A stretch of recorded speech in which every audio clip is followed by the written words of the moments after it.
मुंबईमध्ये 1993 साली झालेल्या साखळी बॉम्बस्फोटाचा मास्टरमाइंड दाऊद इब्राहिम याचा उजवा हात असलेल्या टायगर मेमनची मुंबईतली संपत्ती जप्त करून आता केंद्र सरकारला देण्यात येणार आहे।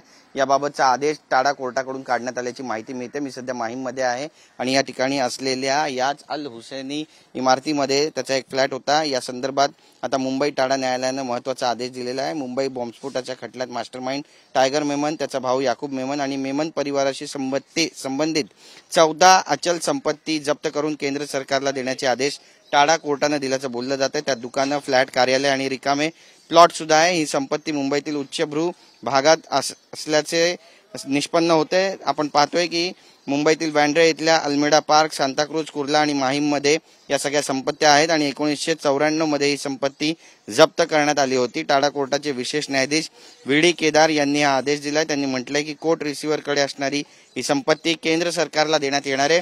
1994 मध्ये केंद्र सरकारच्या विनंतीनंतर कोर्टाने ही संपत्ती जप्त केली होती।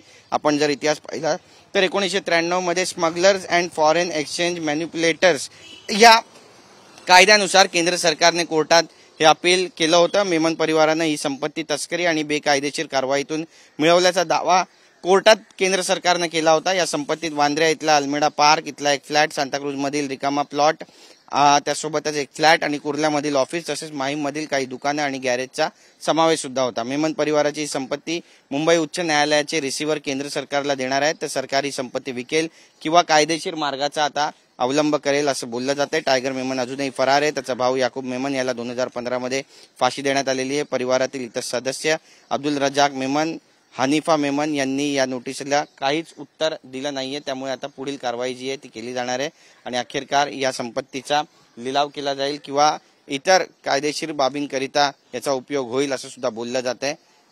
त्यामुळे नेमकं या संपत्तीचं आता काय होणार आहे हे पाहणं महत्त्वाचं ठरेल। कॅमेरा पर्सन खंडुराजचं गिरीश गायकवाड, TV9 मराठी, मुंबई।